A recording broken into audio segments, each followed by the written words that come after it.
पागहा नइखी त का ह पागहा नइखी त का ह पातर तोड़ बानी। पागहा नइखी त का ह पातर तोड़ बानी। हमरा के कौआ बुझतर त बूझ, बाकी हम त जंगल के पस्त ना मस्त मोर बानी। चाहे जे भी बानी बेजोड़ बानी, चाहे जे भी बानी बेजोड़ बानी।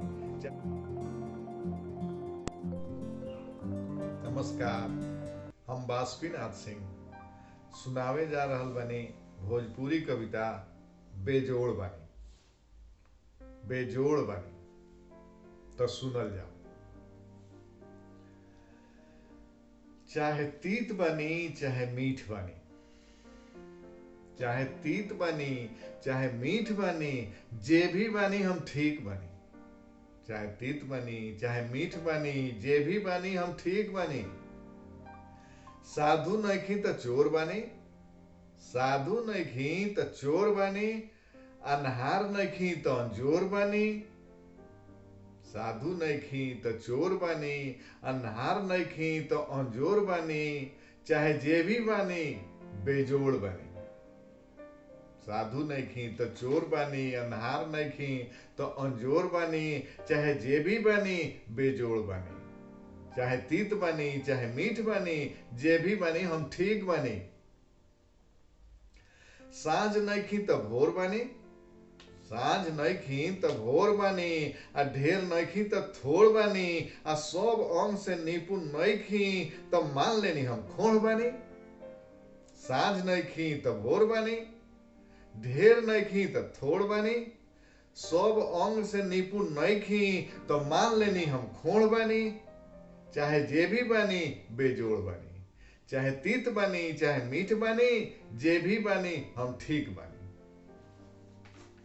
हम सुख के समुंदर साँचो नइखी, हम सुख के समुंदर साँचो नइखी त का भइल गम के सिसकत लोर बानी। हम सुख के समुंदर साँचो नइखी त का भइल गम के सिसकत लोर बानी। हम ऊपर से भले करिया लौकतानी, हम ऊपर से भले करिया लौकतानी, बाकी भीतर से गोर बानी। चाहे जे भी बानी बेजोड़ बानी, चाहे तीत बानी चाहे मीठ बानी, जे भी बानी हम ठीक बानी। पागहा नइखी त का ह पागहा नइखी त का ह पातर तोड़ बानी। पागहा नइखी त का ह पातर तोड़ बानी। हमरा के कौआ बुझतर त बूझ, बाकी हम त जंगल के पस्त ना मस्त मोर बानी। पगहा नइखी त का ह पातर तोड़ बानी। हमरा के कौआ बुझतर त बूझ, बाकी हम त जंगल के पस्त ना मस्त मोर बानी। चाहे जे भी बानी बेजोड़ बानी, चाहे जे भी बानी बेजोड़ बानी। चाहे तीत बानी चाहे मीठ बानी, जे भी बानी हम ठीक बानी। धन्यवाद।